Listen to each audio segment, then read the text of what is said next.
Ladies and gentlemen, this is absolutely pathetic. You know, I cannot think of a time in my lifetime, certainly, when we've had to confront something as egregious as what you're seeing coming out of New York City right now with Leticia James and this two-bit judge who suddenly is so empowered to the tune of $355 billion.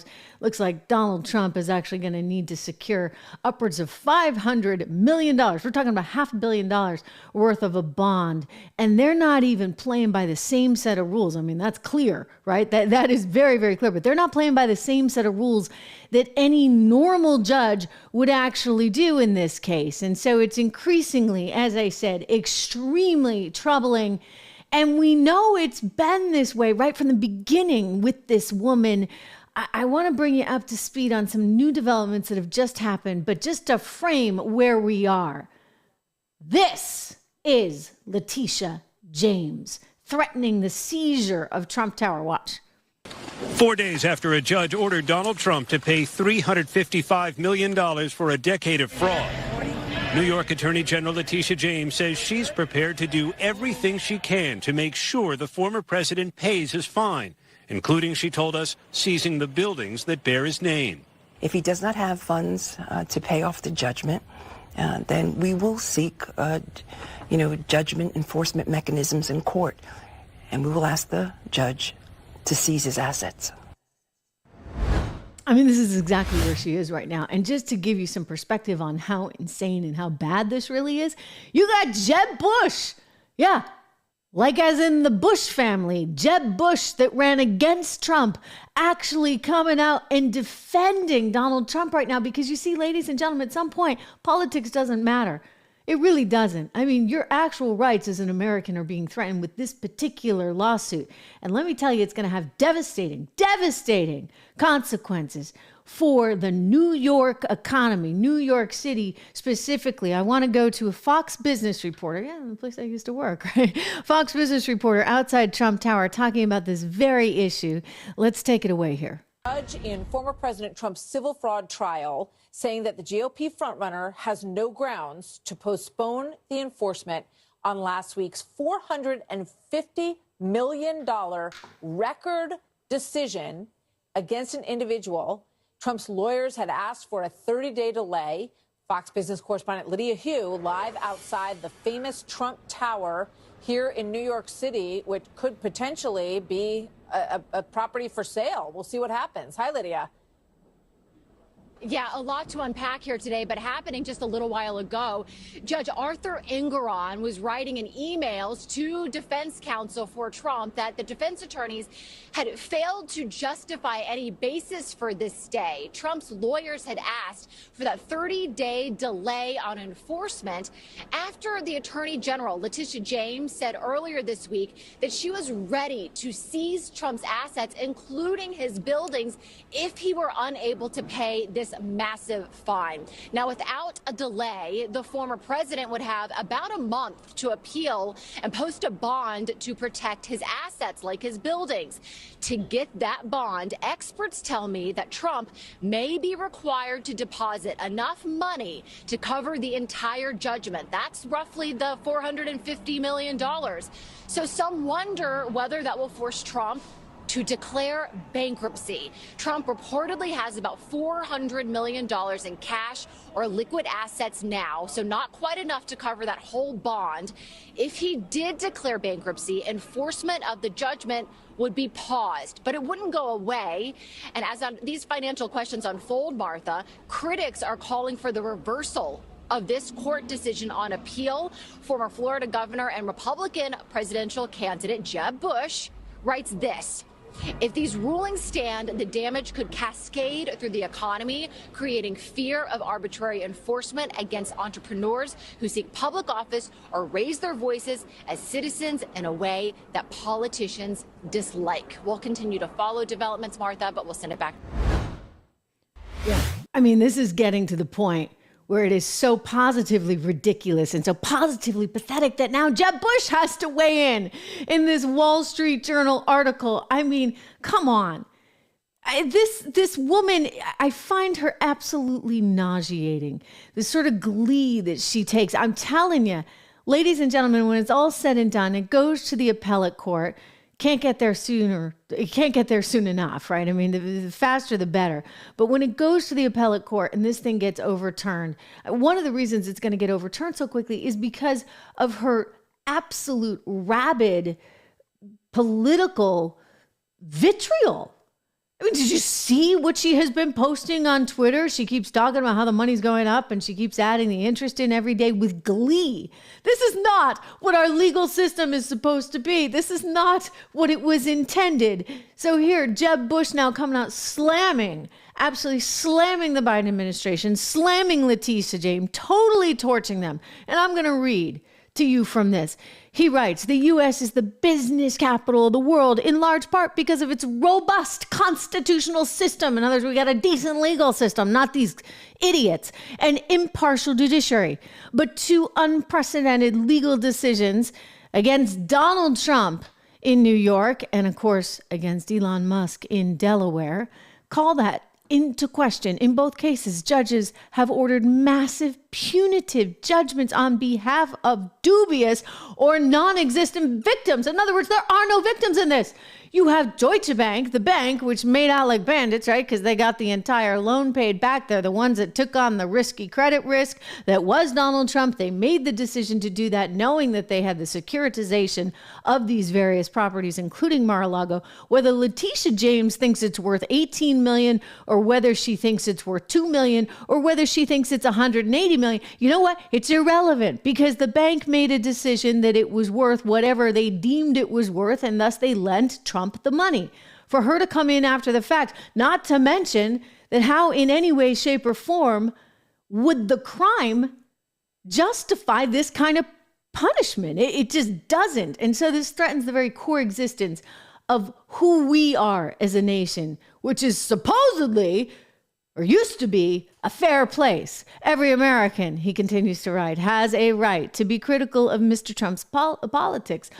One of us ran against him in 2016. He's, of course, referring to himself or Mr. Musk's public persona. But equality before the law is precious. And these rulings represent a crisis not only for the soundness of our courts, but for the business environment that has allowed the United States to prosper.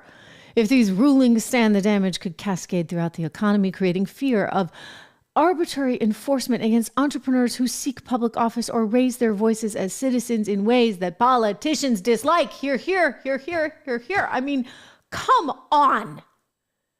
Enough already. This thing needs to get to the appellate court as of yesterday. She can't sit there and say, I'm going to threaten you with bankruptcy. I'm going to seize your assets because you can't meet this insane fine. As you heard the reporter suggest earlier, it has been reported that Donald Trump has some $400 million in cash. But you know what? That wouldn't be enough, because with the interest, you're looking at something like $464 million in each and every day it grows.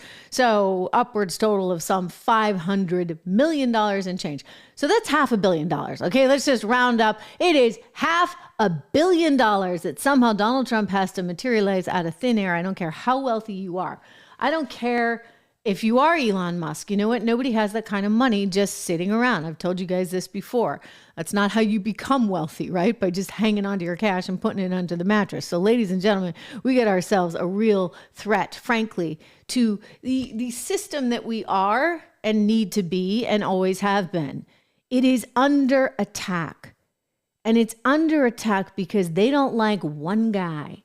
Their hatred for Donald Trump is so extraordinary that they're going to do whatever they can to take him out. And in the process, they're taking out the country. They're taking out business. They're taking out our economy. Tucker Carlson said this well, actually, just a few months ago. I'm going to play a clip from his show because he made the point. You know what? They're going to do whatever they can. And they're going to keep going and going and going until he's gone. Because you know what? They can't beat him on their own. Watch. But because Joe Biden and his many allies, from Chuck Schumer to Mitch McConnell to Paul Ryan and every single news anchor on all of television, all of them believe that Ukraine, its borders, its future, its infrastructure are all more important than the town that you live in. They sincerely think that, and it's obvious. Everyone in power thinks that, except for Donald Trump.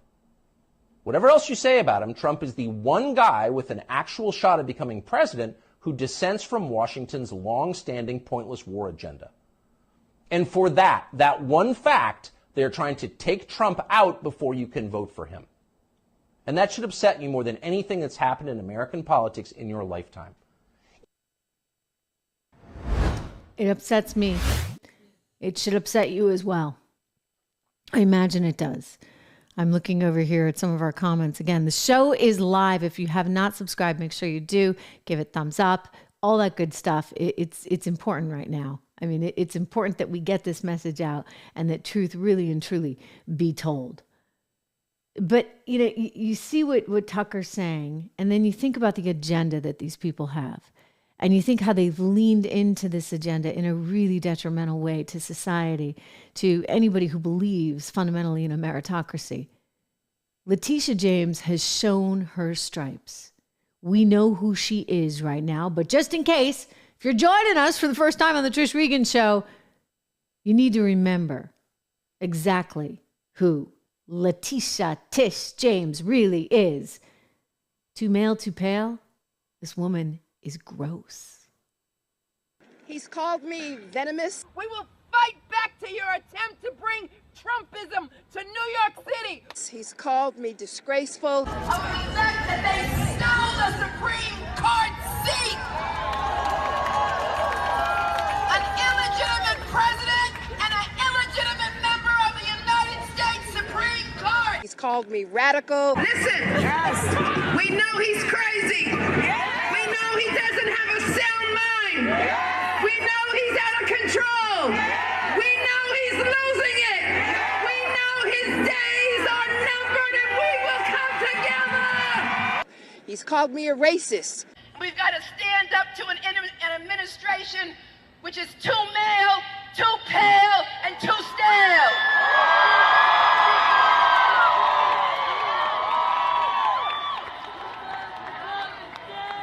Too male, too pale, and too stale. Too male, too pale, and too stale.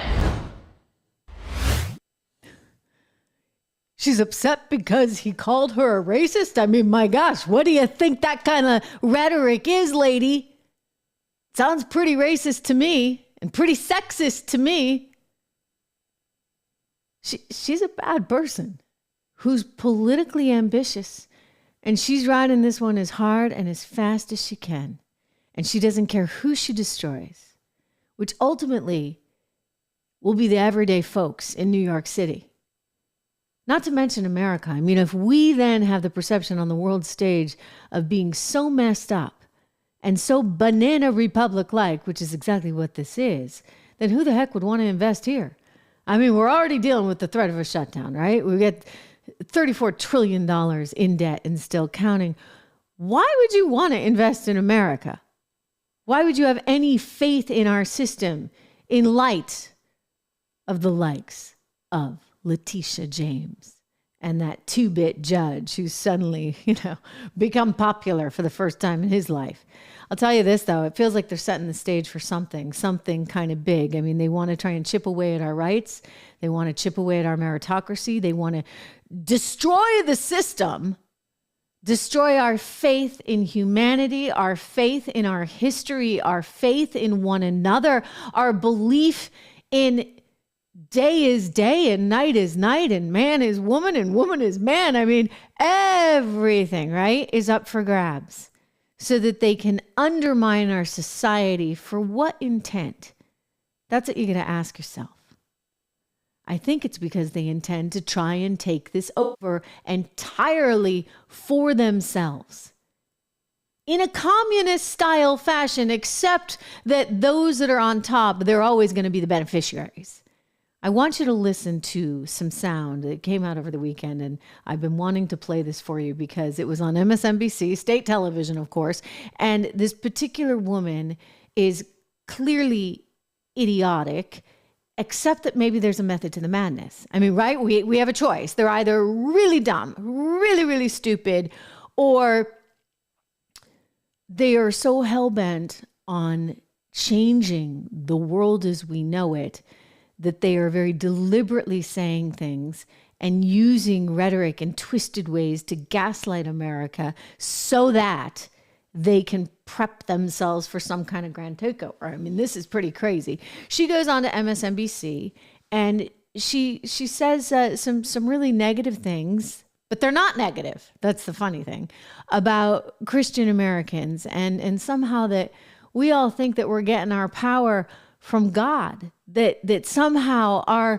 we have these God-given rights as human beings. And her point is you don't, right? Like her point is like, that's a bunch of nonsense. Forget about the fact that, you know, what our founding fathers wrote, etc., which I'll get to in a second. But before, just watch it and listen and think. Here we go. One thing that unites all of them, because there's many different groups orbiting Trump, but the thing that unites them as Christian nationalists, not Christians, by the way, because Christian nationalists is very different, is that they believe that our rights as Americans, as all human beings, don't come from any earthly authority. They don't come from Congress. They don't come from the Supreme Court. They come from God. You see, that's somehow a problem. You can't actually think that your rights might come from God. You know, I want to give some credit to Cliff Asness, who noted this on Twitter over the weekend. He's a well-known investor. And he said, look, this is literally the premise of our founding documents reframed as an accusation of extremism. I await this Jewish skeptic being labeled a Christian nationalist. Cliff is Jewish, very successful investor who has benefited from the meritocracy that we have here in the United States of America. But he's kind of saying, okay, this is great, right? Like, I'm Jewish, and now suddenly I'm a Christian nationalist because I actually believe in this stuff. I believe in what our founding fathers had to say. Yours truly was an American history major, specializing in colonial history. Grew up in New Hampshire, so I kind of love this stuff. We eat, sleep, and breathe it there and live free or die country. So here's this MSNBC reporter who clearly, as I said, is totally incompetent, totally stupid. I mean, she may be all of these things, plus also working towards some other end. Let me just quote from the actual Declaration of Independence, July 4th, 1776, quote, "We hold these truths to be self-evident that all men are created equal, that they are endowed by their Creator with certain unalienable rights, that among these are life, liberty, and the pursuit of happiness." In other words, we're born with these rights. We have these rights. They come from God. And you don't have to be a MAGA Republican to believe that. That actually should just be something that you as an American believe, out of self-respect, that God loves you and that you have these rights as a human being, and that the state and that government is there to make sure that your natural God-given rights, self-evident rights, that all men are created equal and endowed by their Creator, that would be God, with these unalienable rights. The state and government is there to protect those rights because God gave them to you. Now, you see, the lefties, like this woman, I mean, it's like worse than lefties. I don't even know what they're trying to be at this point. They're trying to suggest that somehow the only answer is big government. The only answer is the state, that God doesn't give you anything. It all comes from the state. All the power is derived from the state. Now, you can imagine that would send us in a pretty dangerous direction, because ultimately, when you have a society like that from which all power is derived from the government, well, where do you wind up? You wind up in a situation such as they have in Cuba, or in the former Soviet Union, or in Russia, or in communist Cambodia. I mean, we've seen it play out in Venezuela. We've seen it play out all over the world. I mean, it's playing out still in real time in places like Venezuela. And when the government or the state is in charge of everything, North Korea, another example, well, what does it leave the people with? Usually starvation, extreme poverty, and no upward mobility.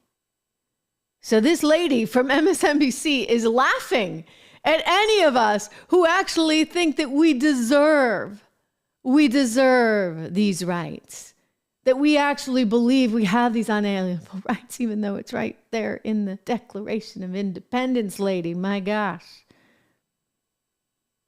And so we are now in a point in America where I think this election becomes all the more important.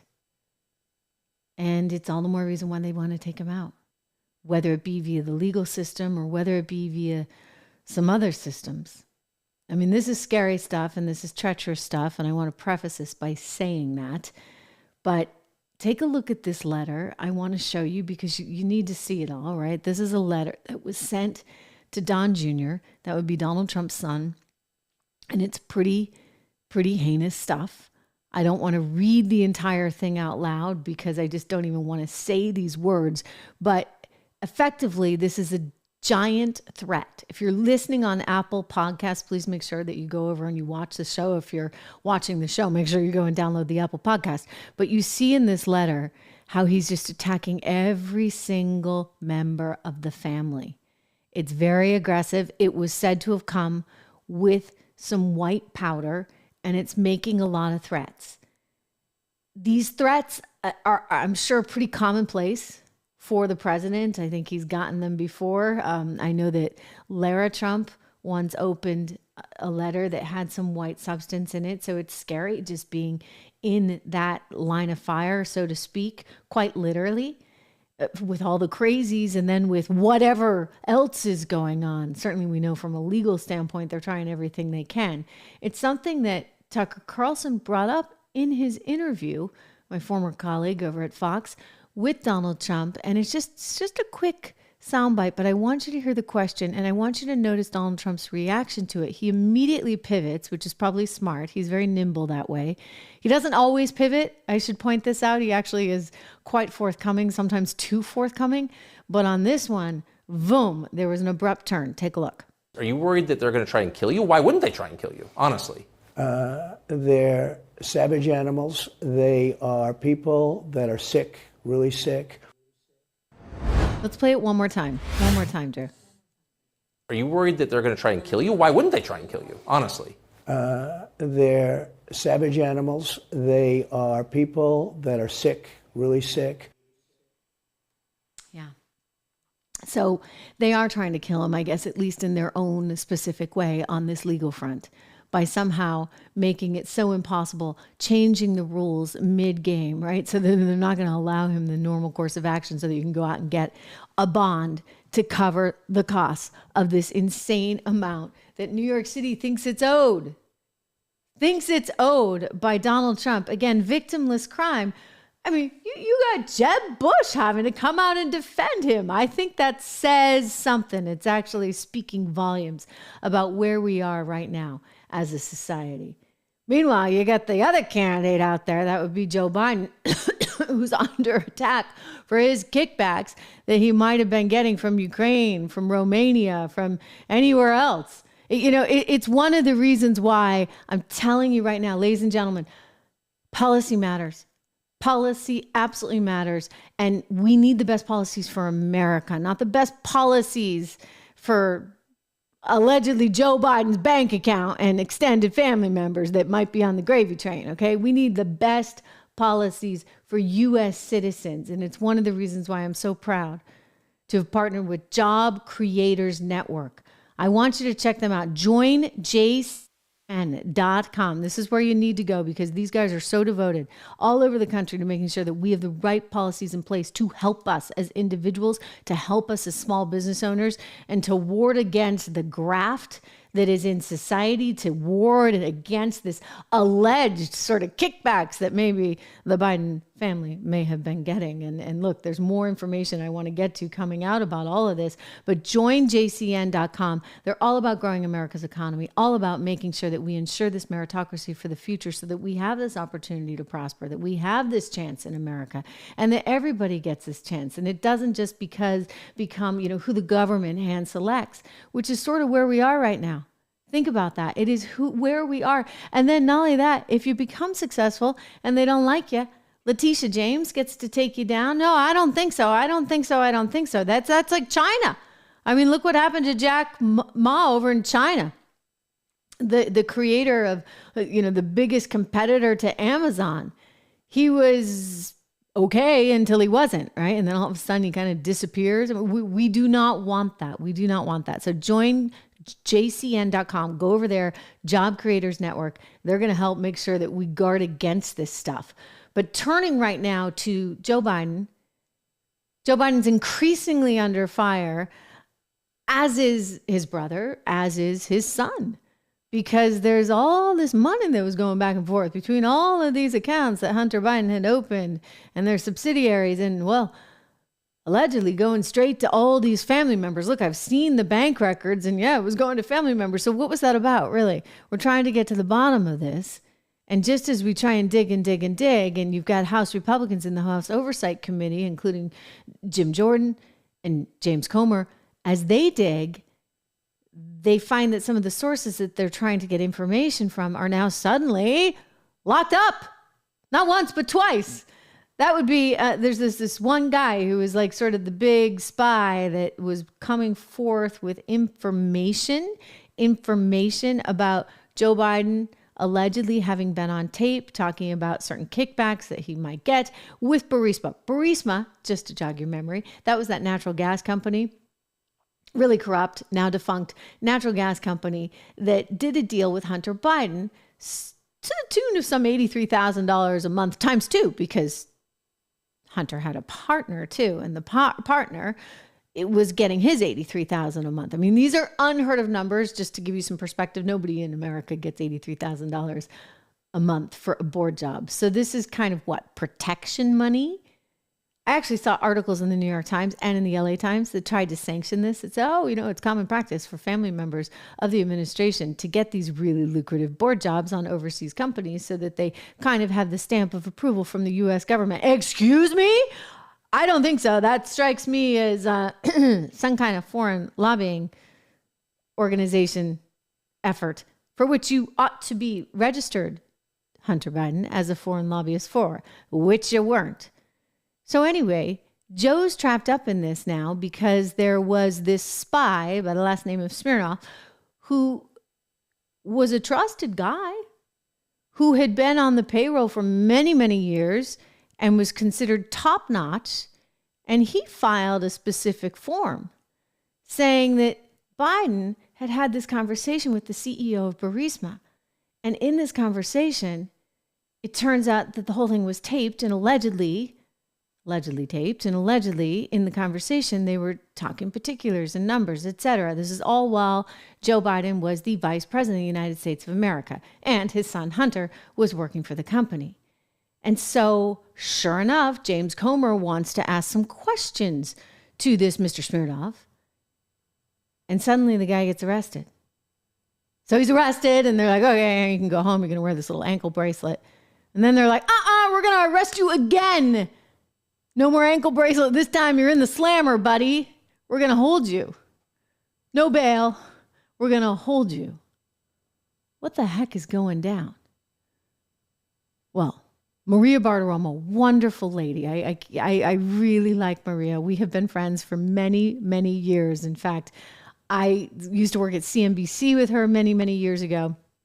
And they were good friends at Fox. We anchored a couple of Republican debates together, and she's just a really intrepid reporter, right? She just doesn't take no for an answer, and she's like a dog with a bone. She's really hungry for some information on this.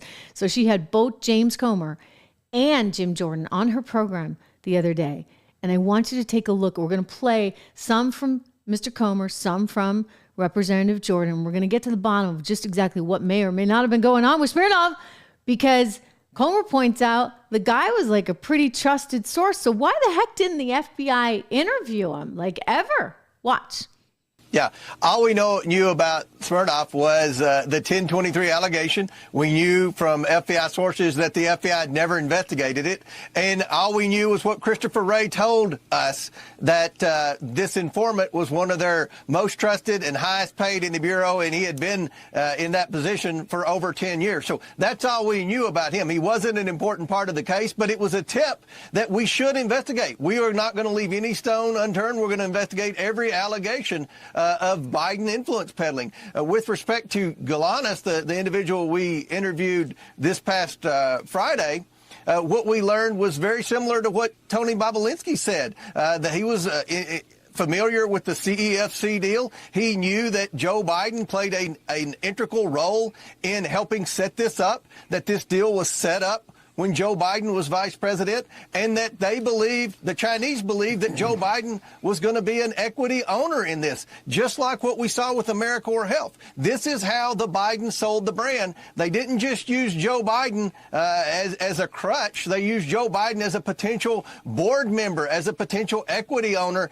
and that's how they were able to receive tens of millions of dollars from our enemies around the world. So in other words, in his view, Joe Biden was very involved in his son's business. Very, very involved. And whether it be the Chinese energy company, which, by the way, was all for natural gas. Oh, aren't we supposed to be against natural gas? Isn't that like, the no-go zone? Well, apparently only in America. Because in Romania, it's fine. In Ukraine, it's fine. And in China, it's fine. I mean, in China, they sent the guy who was the close one to the CCP, the CEO of this energy company, they sent him to Florida. And according to the computer that was Hunter Biden's, Hunter got a nice little diamond out of it, worth some 80 some odd K. Wow. James, his uncle, the brother, said, oh, no, we gave the diamond back. Yeah, whatever. I don't know. You guys are super shady. Super shady. So James, you heard it, James Comer saying what he had to say about just how weird this is. I want to go to Jim Jordan because Jim is like, what's the deal with Smirnoff? I mean, this guy seemed to have been okay, and now they're saying he's lying. I mean, maybe he is lying. But the question is, why didn't they ever go to him and ask questions to begin with, right? And then what about Christopher Steele? Remember the ex-British spy who came up with the dirty dossier on Donald Trump? He was lying, totally lying, and yet they never pursued that with him. This guy, they're locking him up. Watch. There has been no accountability whatsoever. Yeah. You all have been unable to pin anybody down about what we know to be true now, that the Russia collusion story was a lie and that Steele dossier was made up. How come Christopher Steele was never indicted?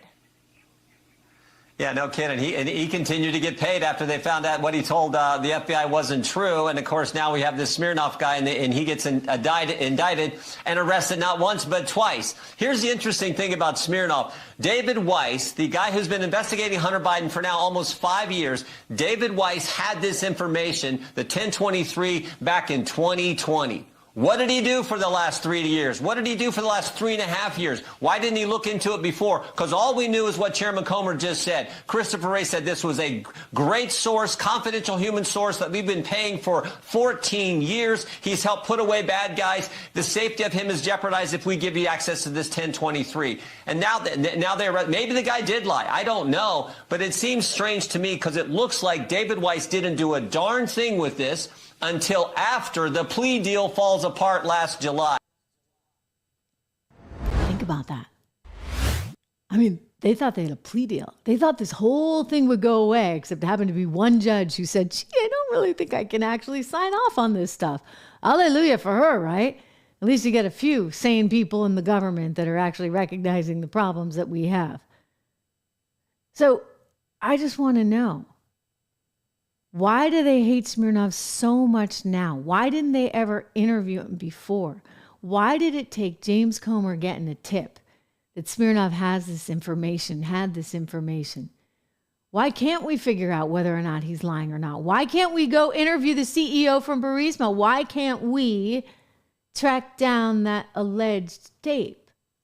Well, they don't want you to, you see? They don't want you to. And it starts getting really, really murky and really complicated, especially at a time when we need more money for Ukraine, right? Come on, we need more money for Ukraine. Forget about the fact that everyday Americans are hurting. Forget about the fact that inflation is out of control. Forget about the fact that people can't afford basic necessities. Nope, we need more money for Ukraine. In fact, Biden was just telling us today ladies and gentlemen. Just a few moments ago, we've got the sound. They have a pretty little fire going in the background because it's supposed to feel warm and fuzzy. And yes, give us more money for Ukraine. Watch. I thank the leadership being here today. We got a lot of work to do. We got to figure out how we're going to keep funding the government, which is an important problem, an important solution we need to find, and I think we can do that. And Ukraine, I think the need is urgent. I hope we get to speak to that a little bit. And I think the consequences of inaction every day in Ukraine are dire. Quite dire. So you see, we got ourselves into this little quagmire here. And apparently it's been a long time coming.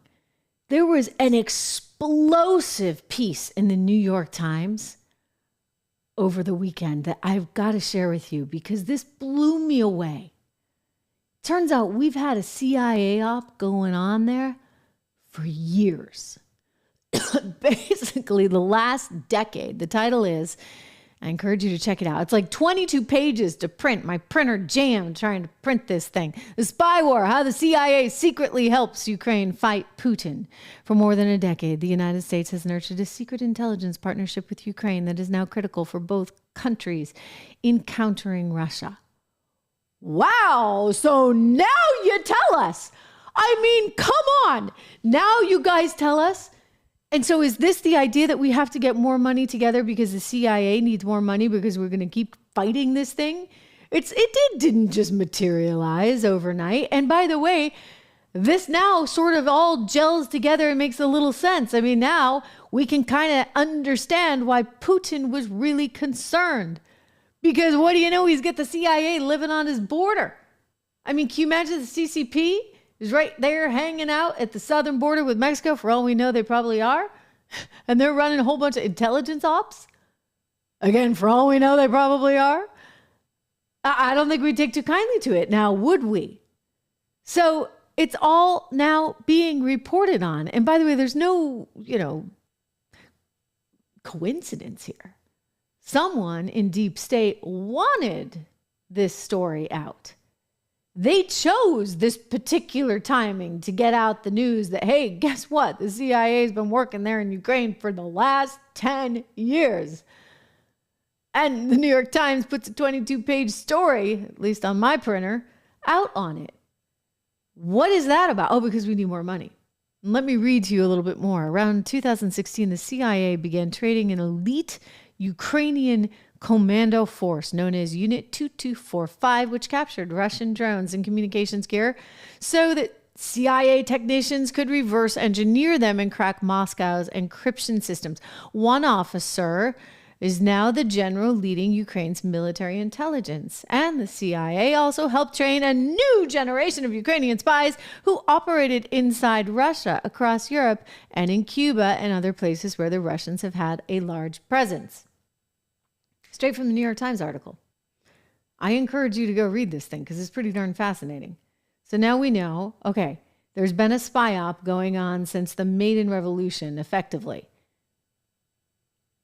Why? I mean, really, why? I've done a lot of research on this, and we'll get to that in a second. But before I do, Janet Yellen wants you to know how important it is for the CIA. We're just going to go with it right now. The CIA needs more money for Ukraine. Watch her. As we entered the third year of Putin's war of choice, President Biden and I are can we stop it? Can we stop it 1 second? Alongside our... Okay, that is Janet Yellen, our Treasury Secretary, saying that this is Putin's war of choice. Remember, we're the ones that put our CIA ops there 10 years ago. Okay, just saying. So now it's Putin's war, even though we've been on the ground running all these intelligence ops for 10 years. Okay, let's keep it going. Janet Yellen, Treasury Secretary of the United States. Allies and partners.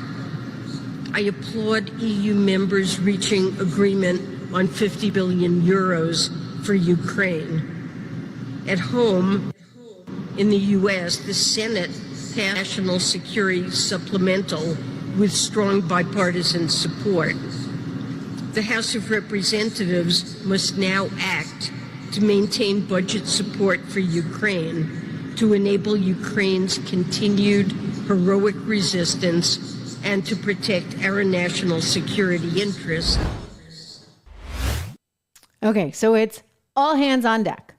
We've got to come up with money for Ukraine. Everybody's saying it over and over and over again. You want to know something really shocking? Emmanuel Macron, the president of France, just came out within the last several hours and said that he was willing and thought it might be needed to put boots on the ground in Ukraine. So he's effectively saying he's willing to commit French soldiers to Ukraine. So if he commits French soldiers, think about what that means for the U.S. Think about what it means for Germany. Think about what it means for Europe. I mean, are they trying to get us into some kind of World War III? Because I'll tell you this, I don't think there's any appetite for it, guys. Certainly not amongst the rank and file average American citizen. There's no appetite, or French citizen for that matter. Let's be very clear. Like, I don't see the French lining up to go and fight this thing. And what's so frustrating is that it all could have been prevented. Let me go back to the writings of George Kennan. George Kennan was the ambassador to Russia during the Cold War.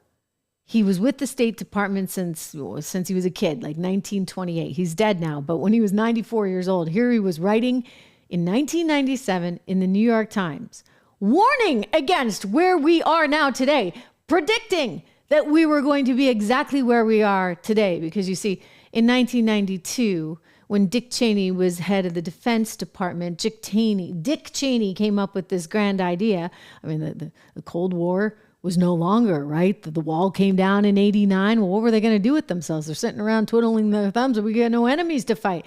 Dick Cheney comes up with this idea that somehow they need to guard against Russia. Russia, which then was supposed to be a friend.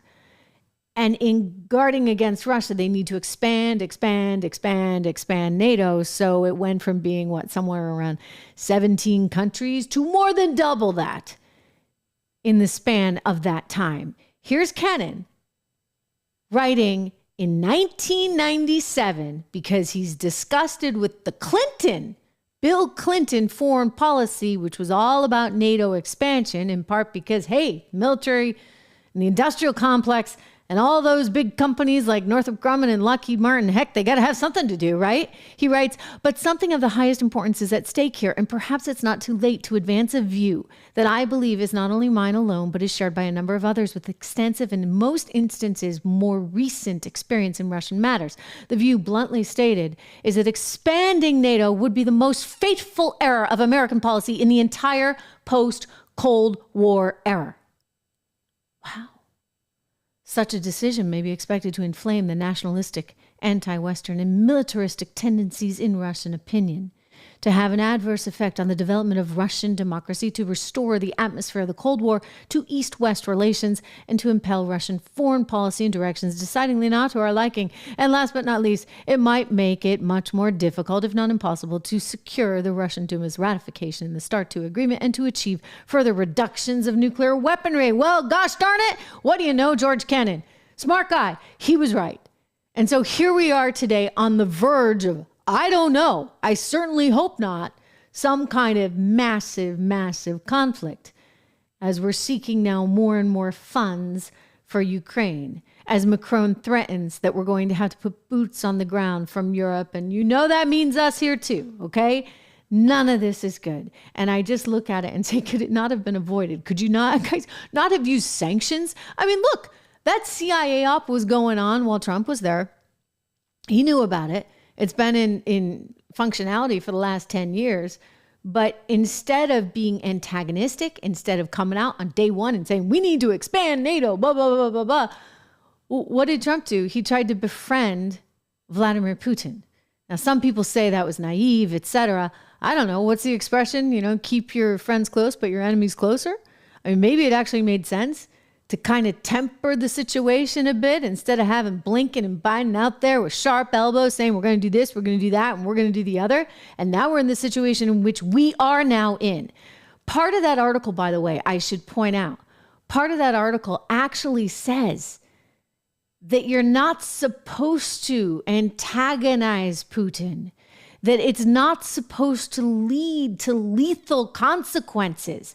The whole mandate going back to Obama was to have this operation there, but to not actually get to the point where you were leading to direct conflict. And where are we right now?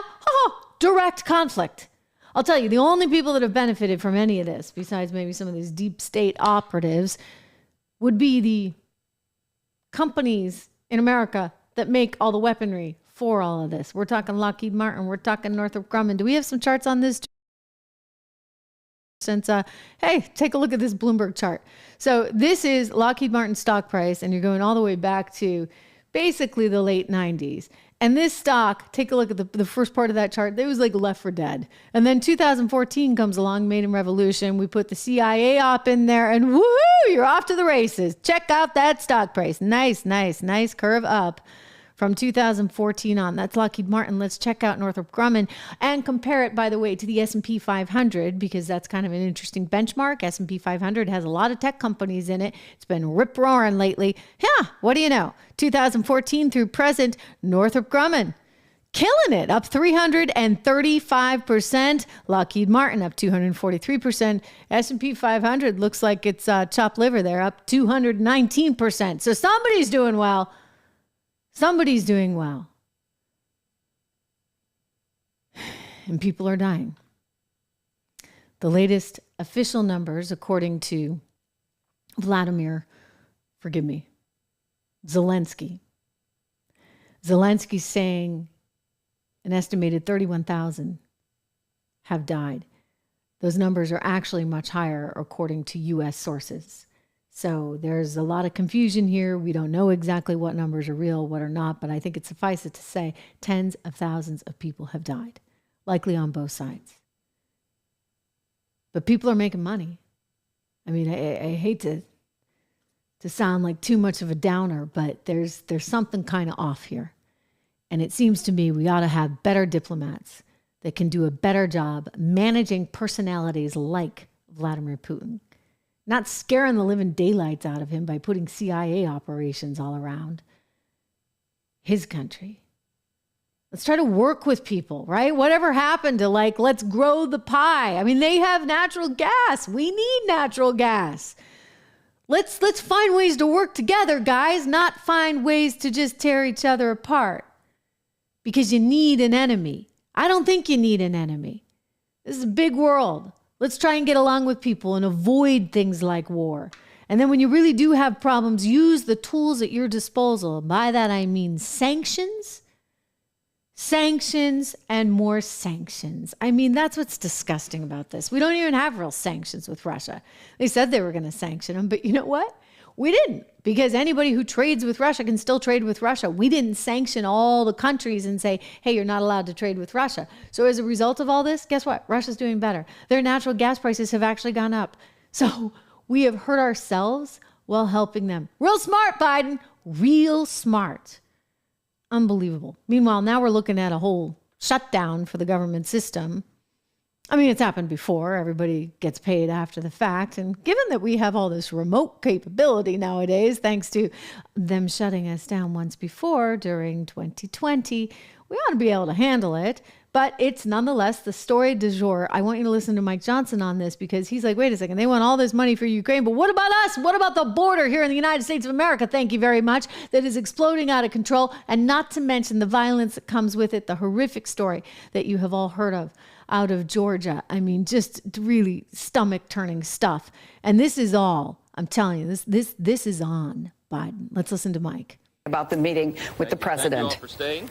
We had a couple of meetings there. It was frank and honest. I think we need more frank and honest conversations on Capitol Hill. So I was happy to participate in this. We did that as a group, and then I had a one-on-one for a period of time with the president, just he and I in the Oval Office. Let me say this. When I showed up today, my purpose was to express what I believe is the obvious truth, and that is that we must take care of America's needs first. When you talk about America's needs, you have to talk first about our open border.